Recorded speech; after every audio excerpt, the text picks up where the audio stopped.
For the past week, the Great Siege Monument has been the theater where ultra-partisan government supporters felt entitled and emboldened to heckle and assault people daring to place flowers and candles for truth and justice.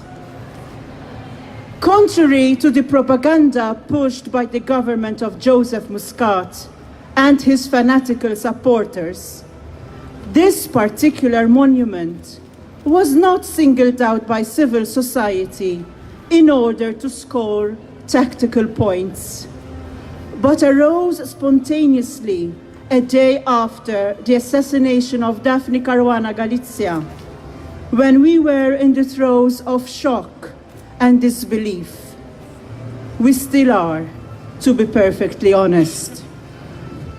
If memory serves me correctly, the first flowers and candles that were placed here in substantial numbers was the work of school children who were brought here by their teachers to instill in them a sense of civic awareness, out of the mouth of babes, so to speak. We did not choose this monument. Simply put, the monument chose us.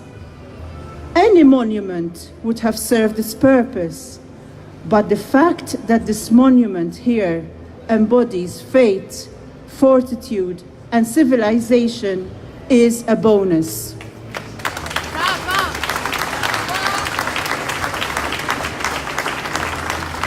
We did not take over this monument as a substitution for a grave or to commemorate a historical figure.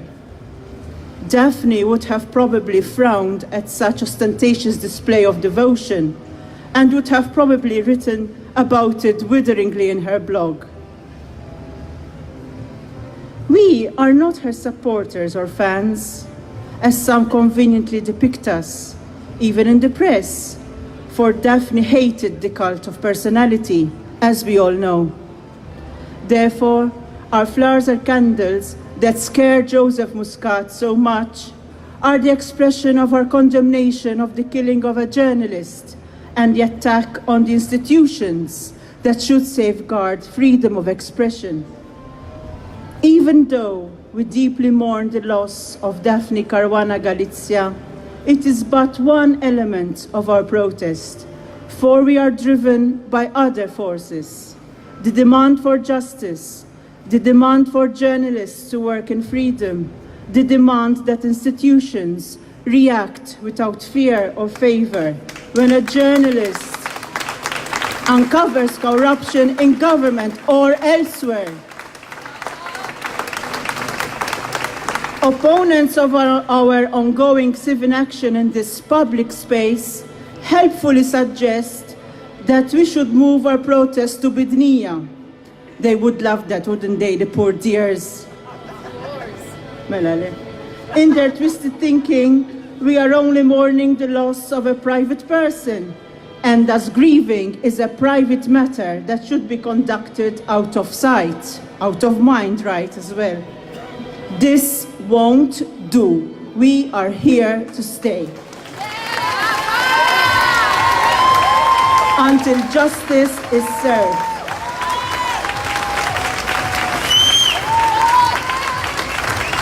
The location of this square in central Valletta is not only relevant because it is visible, it is also relevant because of two other important reasons.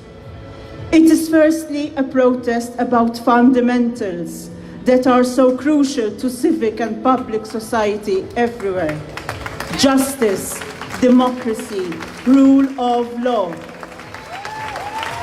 And thus, they deserve to be expressed openly in the principal public square of the administrative capital of Malta. Secondly, this monument is located opposite the law courts. This is where we congregated for the very first time, barely 24 hours after Daphne's assassination, in shock, in tears, but very, very angry.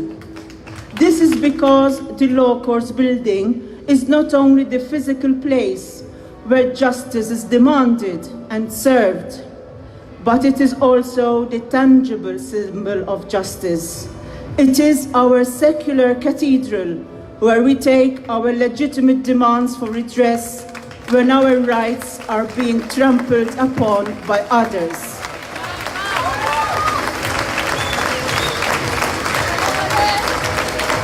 In the context of the killing of a journalist who quite alone sought that people in power are held to account for their crimes, the protest site opposite the Law Courts is not a coincidence either.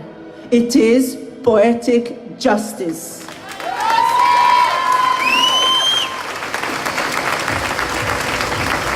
Yesterday,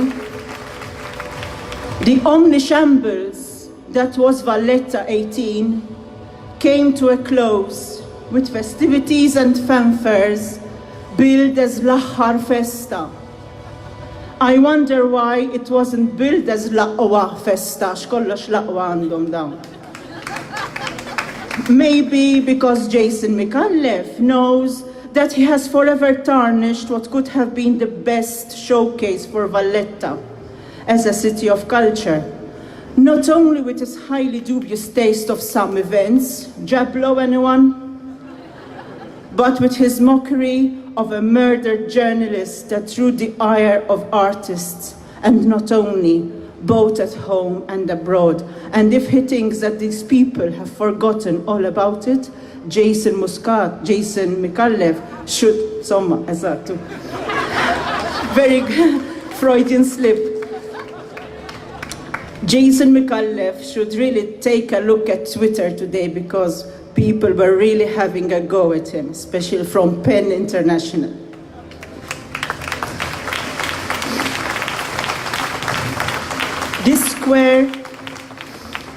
This square and this monument ultimately, unwittingly, embodied V18's legacy. The boarded up memorial and the frenzied activity to congest the space with anything and everything, as we can see, is the best art installation of what this government really thinks about freedom of expression. Hide it, trample upon it, and when necessary, assault it, and then lie about it.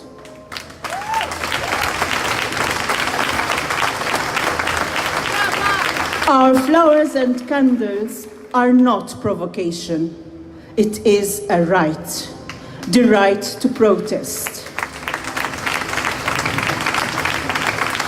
Even though Joseph Muscat is eager to sweep away the only assassination of a journalist in our history by the propaganda on speed of l-aqwa żmien, we will continue to protest with our flowers and candles until justice is served.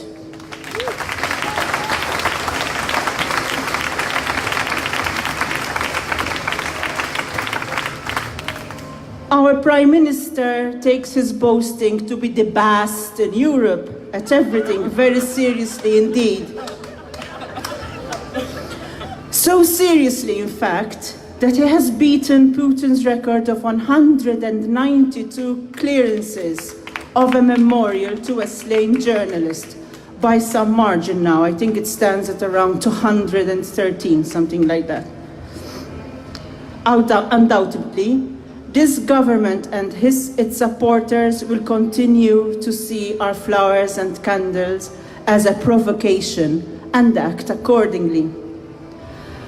But as my dear friend and fellow warrior Lizzie Eldridge wrote so eloquently yesterday, we must resist this, and by peaceful means.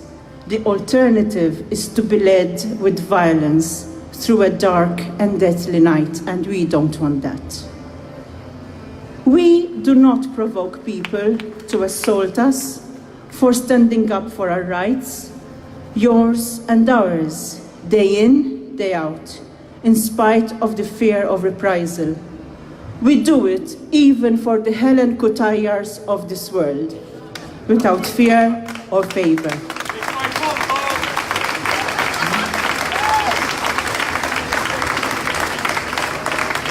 If anything, our actions should provoke more people to stand alongside us, shoulder to shoulder, in the fight for the soul of our country.